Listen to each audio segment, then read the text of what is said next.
Ninth class guest paper 2026। इस video में आपको मिलेंगी फुल बुक वीआईपी डेफिनीशंस जो बोर्ड एग्जाम में आने के स्ट्रॉन्ग चांसेस हैं। अगर आप लास्ट टाइम प्रिपरेशन कर रहे हैं तो ये वीडियो आपके लिए इम्पॉर्टेंट है। वीडियो को एंड तक ज़रूर देखें और चैनल को सब्सक्राइब करें फॉर मोर गेस्ट पेपर्स। तो आज की हमारी जो वीडियो है वो देख लें। फर्स्ट चैप्टर की जो सबसे पहले डेफिनेशन आई है वो देख लें कौन सी है। रैशनल नंबर की डिफाइन है, इरेशनल नंबर की डिफाइन है और रियल नंबर की। तो स्टूडेंट आपने इसको लाजमी तौर पे याद कर लेना है। नेक्स्ट जो डिफाइन है वो है टर्मिनेटिंग डेसिमल नंबर्स। तो साथ ही इसकी एग्जांपल भी दी हुई है, आपने एग्जांपल को भी लाजमी प्रिपेयर करना है। तो नेक्स्ट जो हमारी डिफाइन आई है वो है नॉन टर्मिनेटिंग या रिकरिंग डेसिमल नंबर्स। तो इसकी एग्जांपल भी आपने नीचे याद करनी है, देख लें नीचे एग्जांपल्स दी हुई है, पेपर में एग्जांपल भी पूछता है। तो नेक्स्ट कुछ इरेशनल नंबर्स दिए हुए हैं, ये वाले आपने लाजमी याद करना। Under root two irrational number है, इरेशनल नंबर है, पाई जो है ये इरेशनल नंबर है।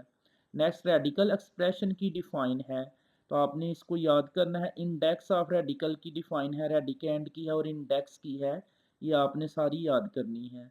नेक्स्ट वेरी इंपॉर्टेंट डिफाइन आ गई है सर्ड की, तो ये आपने सर्ड की डिफाइन और इसकी एग्जांपल लाजमी याद करनी है, अंडर रूट 5 जो है।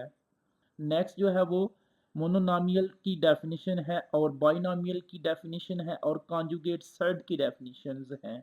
तो ये तीनों डिफाइंस आपने याद करनी है। चैप्टर नंबर 2 को ही अब इन डिफाइन देखें तो आपने इसको इंट्रोडक्शन को लाजमी एक दफ़ा रीड करना है। इंट्रोडक्शन में ना कुछ होता है इंपॉर्टेंट एमसीक्यूज। तो फर्स्ट डिफाइन है इसकी साइंटिफिक नोटेशन की। तो साइंटिफिक नोटेशन की डिफाइन को आपने लाजमी तौर पर प्रिपेयर करना है और उसकी फॉर्म भी नीचे वाली याद करनी है। तो नेक्स्ट जो डिफाइन आ गई है वो लगार्थम के हवाले से है। लोगोस और अर्थमोस से जो ये वर्ड निकला है इसको लाजमी आपने याद करना है, किसने ये ईजाद किया है वो लाजमी याद करना है। तो कॉमन लगार्थम की डिफाइन है और ये हिस्ट्री में एक बॉक्स है, इसको भी आपने प्रिपेयर करना है। कॉमन लगार्थम की बेस 10 होती है, ये आपने लाजमी याद कर लेना है। नेक्स्ट करैक्टरिस्टिक्स की डिफाइन है, तो करैक्टरिस्टिक्स बोलते हैं खासे को। तो आपने खासा की डेफिनेशन कर लेनी है, उर्दू मीडियम के लिए खासा बोलते हैं इसको। नेक्स्ट मंटीसा है, तो मंटीसा की डिफाइन याद करनी है आपने और उर्दू में भी इसको मंटीसा ही बोलते हैं। साथ इसकी एग्जांपल भी आपने प्रिपेयर करनी है। नेक्स्ट नेचुरल लगार्थम है, जैसे कॉमन लगार्थम की डेफिनेशन थी ना उसी तरह नेचुरल लगार्थम की, और इसकी बेस ई होती है। कॉमन की 10 होती है और ई की वैल्यू याद करनी है। वेरी इंपॉर्टेंट क्वेश्चन आ गया जी, कॉमन लगार्थम एंड नेचुरल लगार्थम दोनों के बिटवीन डिफरेंस बताना है। तो ये तीन तीन पॉइंट आपने लाजमी तौर पे याद कर लेने हैं, तीन तीन पॉइंट। थर्ड चैप्टर है सेट एंड फंक्शंस, तो इसका भी इंट्रोडक्शन आपने पढ़ लेना है। तो ये थर्ड चैप्टर इंपॉर्टेंट है शॉर्ट लॉन्ग के हवाले से। नेक्स्ट इसमें देख लें mathematics as the study of patterns, ये इसके नीचे डिफाइन है मैथ की, तो आपने इसको प्रिपेयर कर लेना है। नेक्स्ट वेरी इंपॉर्टेंट डिफाइन आ गई सेट की, तो सेट की आपने डिफाइन अच्छे से याद कर लेनी है, ये वीआईपी डेफिनेशन है सेट है। नेक्स्ट इसके आगे टाइप्स आ गई हैं सेट की, या सेट कौन कौन से होते हैं, नेचुरल नंबर होते हैं, इवन नंबर होते हैं, प्राइम नंबर्स होते हैं, ये सारी इसके नीचे है। सिंगलटन सेट की डेफिनेशन है, एम्प्टी या नल सेट की डेफिनेशन है। तो इनको आपने अच्छे से प्रिपेयर कर लेना। ऊपर जो सेट दिए गए हैं ना इनको आपने याद करना है सिंबल वाइज, और कहाँ से स्टार्ट होते हैं ये भी याद करना है। तो नेक्स्ट इसकी आ गई हैं, there are 3 different ways to describe the set. Set को डिस्क्राइब करने के 3 वेज हैं, डिस्क्रिप्टिव फॉर्म, टेबुलर फॉर्म और सेट बिल्डर फॉर्म। तो इनकी आपने डिफाइन याद करनी है, यानी इसको अंदराजिया तरीका, बयानिया तरीका और तरकीम सेट साज बोलते हैं उर्दू मीडियम के लिए, तो ये वेरी इंपॉर्टेंट है। नेक्स्ट वेन डायग्राम आ गई है, ये किसने याद की, कब, ये कौन सा मैथमेटिशियन था, इसका नाम क्या था, ये आपने सारा याद करना है। इक्वल सेट की डिफाइन है, इक्विलेंट सेट की डिफाइन है, सब सेट की डिफाइन है और प्रॉपर सब सेट की डिफाइन है। ये थर्ड यूनिट की वीआईपी डेफिनेशंस हैं, एक ही जगह पे आपको ये सारी डिफाइंस मिल रही हैं, आपने इनको अच्छे से प्रिपेयर करना है। सबसेट को क्या लिखते हैं, ये साथ जो रिमेंबर लिखा है ना बॉक्सेस को भी लाजमी पढ़ना है आप लोगों ने। तो नेक्स्ट इम्प्रॉपर सबसेट की डिफाइन है, तो वो आपने अच्छे से प्रिपेयर करना है। रिमेंबर में एक देख लें सिंबल्स के हवाले से दिया हुआ इंपॉर्टेंट है। यूनिवर्सल सेट की डेफिनेशन है, पावर सेट की डेफिनेशन है, ये मोस्ट इंपॉर्टेंट डेफिनेशंस हैं जो एग्जाम में आपको पूछी जाएंगी। उसके बाद है इंटरसेक्शन ऑफ टू सेट्स की डिफाइन है, डिसजॉइंट सेट की डिफाइन है, ओवरलैपिंग सेट की, ये इंपॉर्टेंट है लास्ट वाली। और रिमेंबर में देख लें दिस सिंबल जो मीन्स क्या होता है, दिस सिंबल्स मीन्स एंड होता है, आर और एंड का जो सिंबल यूज हो रहा है ना वो दिया हुआ है। नेक्स्ट जो डिफाइन है वो है कंप्लीमेंट ऑफ सेट की। तो इस चैप्टर की सबसे इंपॉर्टेंट डेफिनेशन है कंप्लीमेंट ऑफ सेट की, तो इसको आपने मस्ट प्रिपेयर करना है। नेक्स्ट है principle of inclusion and exclusion जो है, ये 2 सेट के लिए भी है और 3 सेट के लिए भी है। तो आपने इस फार्मूले को याद करना है, ये शॉर्ट में पूछा जाएगा आपको, principle of inclusion and exclusion जो है, तो इसको अच्छे से प्रिपेयर करना है। नेक्स्ट चैप्टर नंबर 4 आपका स्टार्ट हो गया, उसमें कॉमन फैक्टर की डेफिनेशन आई है, तो इसको आपने प्रिपेयर कर लेना है कॉमन फैक्टर को अच्छे से। नेक्स्ट वेरी इंपॉर्टेंट है चैप्टर नंबर 4 की, ये डिफाइन बड़ी इंपॉर्टेंट है, HCF हाईएस्ट कॉमन फैक्टर। तो आपने इसको मस्ट मस्ट प्रिपेयर करना है, इन दो डेफिनेशन में मस्ट आएगी, HCF एंड LCM। LCM मतलब लीस्ट कॉमन मल्टीप्लाई, तो इसकी भी आपने डिफाइन अच्छे से कर लें। चैप्टर नंबर 4 की ये सिर्फ और सिर्फ ये दो डिफाइन है, HCF एंड LCM, तो इनको मस्ट प्रिपेयर करना है आपने। नेक्स्ट इसमें एक फार्मूला आ गया relationship between LCM and HCF, तो ये वाला फार्मूला आपने याद करना है, LCM multiply HCF is equal to p into x multiply की इंटू एक्स है। नेक्स्ट चैप्टर नंबर 5 है और इसका इंट्रोडक्शन आपने एक दफ़ा बुक से रीड कर लेना है, मेरे साथ ही आपने इन डिफाइंस को हाईलाइट करते जाना है, आपने पॉइंट आउट करते जाना है कि ये डिफाइन किस किस पेज पे है। लीनियर इक्वेशन की डिफाइन और इसकी स्टैंडर्ड फॉर्म आपने मस्ट मस्ट याद करनी है, स्टैंडर्ड फॉर्म भी इसकी याद करनी है। नेक्स्ट जो है इनइक्वलिटीज़ की, लीनियर इनइक्वलिटी की डेफिनेशन है, तो आपने इसको प्रिपेयर करना है और सिंबॉलिकली इनको याद करना है, सिंबल्स इसके लीनियर इक्वेशन जिसमें less than I greater than less than equal greater than आ जाए। तो यूनिट नंबर 6 है, वेरी इंपॉर्टेंट है, ट्रिग्नोमेट्री का, इसकी इंट्रोडक्शन पढ़ लेना आपने। तो सबसे पहले जो डिफाइन आई है ना वो एन एंगल की है, तो आपने एंगल की डिफाइन मस्त याद करनी है, वर्टिक्स की भी इसमें आती है, तो आपने इसको अच्छे से प्रिपेयर कर लेना है। नेक्स्ट डिफरेंस पूछेगा positive angle and negative angle, तो पॉजिटिव एंगल और नेगेटिव एंगल के डिफरेंस में आपने ये दो जो पॉइंट सामने आपके नज़र आ रहे हैं, ये आपने दोनों डिफाइंस को अच्छे से प्रिपेयर कर लेना है, साथ साथ ही आप इसको हाईलाइट करते जाएं ताकि बाद में आपको मसला ना हो। नेक्स्ट आगे को टर्मिनल एंगल्स की डिफाइन है, तो आपने इसको टर्मिनल एंगल की डिफाइन को अच्छे से प्रिपेयर करना है। नीचे डिग्री मेजरमेंट की डेफिनेशन है, ये भी इंपॉर्टेंट 3 डेफिनेशन है डिग्री की और रेडियन की। आगे हम रेडियन की पढ़ेंगे, फुल सर्कल की, राइट सर्कल की और हाफ सर्कल की।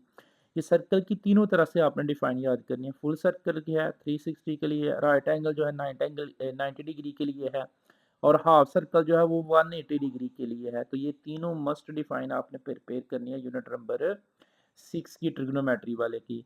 नेक्स्ट है सर्कुलर मैयर की डेफिनेशंस है, सर्कुलर मैयर्स की, तो इसको ऐसा ही यूनिट में क्या बोलते हैं, इस तरह से आपने ऑलरेडी याद रखना है। नीचे आ गई है the angle subtended the centre of the circle, ये है रेडियस ऑफ सर्कल की डेफिनेशन।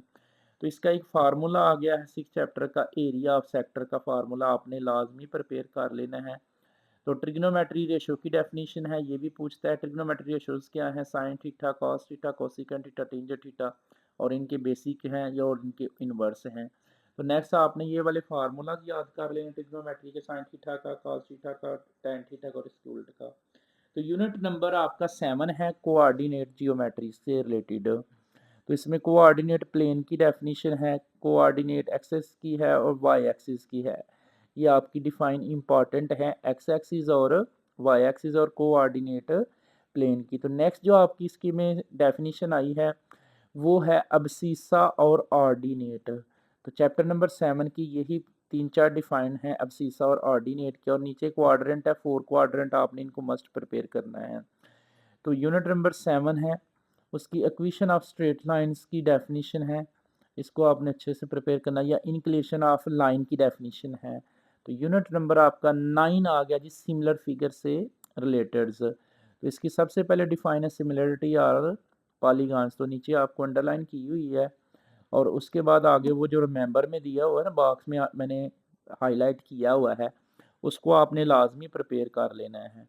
तो नेक्स्ट डिफाइन है एरिया ऑफ सिमिलर फिगर का, तो सिमिलर फिगर्स का जो एरिया होता है उसका आपने फार्मूला भी याद कर लेना है और ये वाली डिफाइन भी याद कर लेनी है।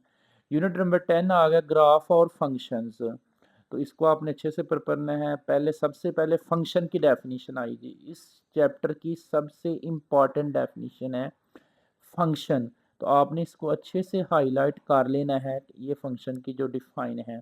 नेक्स्ट आ गई है आपकी ग्राफ ऑफ लीनियर फंक्शन। तो इस यूनिट की सिर्फ 4 डिफाइन है। पहली फंक्शन की है, फिर ग्राफ ऑफ लीनियर फंक्शन की है, उसके बाद आगे देख लें जो हमने डिफाइन पढ़े, और इसकी आपने इक्वेशन भी याद करनी, स्टैंडर्ड फॉर्म, जनरल फॉर्म जो है। Next graph of quadratic function की डेफिनेशन आ गई है। A quadratic function is a type of polynomial function, और नीचे इसकी एक फॉर्म दी है जनरल फॉर्म, उसको याद करने हैं। नेक्स्ट आपकी ग्राफ ऑफ क्यूबिक फंक्शन की डेफिनेशन है। तो क्यूबिक फंक्शन के नीचे जो जनरल फॉर्म, स्टैंडर्ड फॉर्म है, वो भी याद करनी है। तो यूनिट नंबर आपका 11 आ गया है। ये ज्योमेट्री का यूनिट है, तो इसमें सबसे ज़्यादा डिफाइंस हैं। तो सबसे पहले ट्राइंगल की डिफाइन है, फिर ट्राइंगल्स की टाइप्स आ गई हैं साइड के लिहाज से और एंगल के लिहाज से। तो साइड के लिहाज से ट्राइंगल की जो टाइप्स है वो क्या है, स्केलन ट्राइंगल है, एसोसल ट्राइंगल है, इक्विलेटरल ट्राइंगल है, और एंगल के लिहाज से एक्यूट एंगल है, ऑब्ट्यूज एंगल और राइट एंगल ट्राइंगल है। तो ये ट्राइंगल की टाइप्स हैं। नेक्स्ट आ गया परपेंडिकुलर बाइसेक्टर की डिफाइन है, ये इंपॉर्टेंट है। मीडियन, मीडियन की सबसे इंपॉर्टेंट है जी। पॉइंट ऑफ कॉन्करेंसी की जो डिफाइन है वो भी वेरी वेरी इंपॉर्टेंट है। तो आपने मीडियन को लाजमी प्रिपेयर करना है, ये पेपर में पूछा जाता है, बोर्ड एग्जाम में ये आएगा, क्योंकि ये पुरानी बुक में भी मीडियन का टॉपिक था, तो इसलिए आपने इसको लाजमी प्रिपेयर करना है। Next circumcentre, centroid, very very very important है जी। सर्कम सेंटर और सेंट्रोड, ये 4 डिफाइन मैं आपको बताऊंगा। सर्कम सेंटर की एक है, ऊपर वीआईपी लिख भी दिया, और सेंट्रोड की नीचे है angle by sector of triangle की। तो ये दो याद रखिएगा, सर्कम सेंटर और सेंट्रोड। आगे आगे वेरी इंपॉर्टेंट जी, इन सेंटर और आर्थो सेंटर। तो ये 4 डिफाइन बड़ी इंपॉर्टेंट थी, सर्कम सेंटर की, सेंट्रोड की, इन सेंटर की और आर्थो सेंटर की। इन चारों डिफाइन में से आपको मस्ट पेपर में एक डिफाइन आएगी। तो एल्टीट्यूड ऑफ ट्राइंगल की डिफाइन भी है। तो यूनिट नंबर 11 की यही डिफाइंस थी। यूनिट नंबर 12 आ गया जी, इंफॉर्मेशन हैंडलिंग का। ये आपका वेरी इंपॉर्टेंट है, इस इंट्रोडक्शन को भी आपने लाजमी प्रिपेयर करना है। नेक्स्ट है इंफॉर्मेशन हैंडलिंग की डिफाइन। तो डिस्क्रिएट डाटा की डेफिनेशन है, कॉन्टीन्यूस डाटा की डेफिनेशन है, बिल्कुल छोटी छोटी ये डिफाइन है, साथ साथ ही आप हाईलाइट करते जाएं, ये इंपॉर्टेंट तरीन डेफिनेशंस हैं। फ्रीक्वेंसी डिस्ट्रीब्यूशन की आपकी डेफिनेशन आ गई यूनिट नंबर 12 की, पेज नंबर 216 पे। तो आपने इसको मस्ट प्रिपेयर करना है।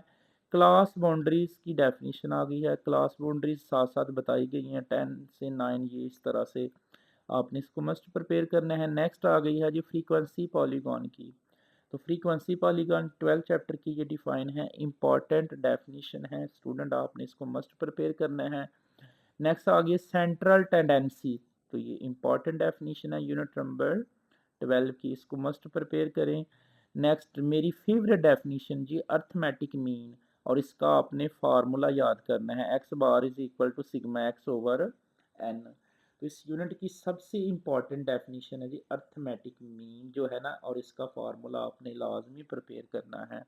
मीडियन की डिफाइन आ गया है, तो नाम से ज़ाहिर है मीडियन बोलते हैं मिड से है, मीडियन मिड से है, तो मिडल मोस्ट वैल्यू को मीडियन बोलते हैं, और नीचे इसका एक फार्मूला भी है। आपने इन डिफाइंस को भी याद करना, और इनका जो फार्मूला होता है ना, इसको भी लाजमी प्रिपेयर करना है। तो लास्ट डेफिनेशन है मॉड।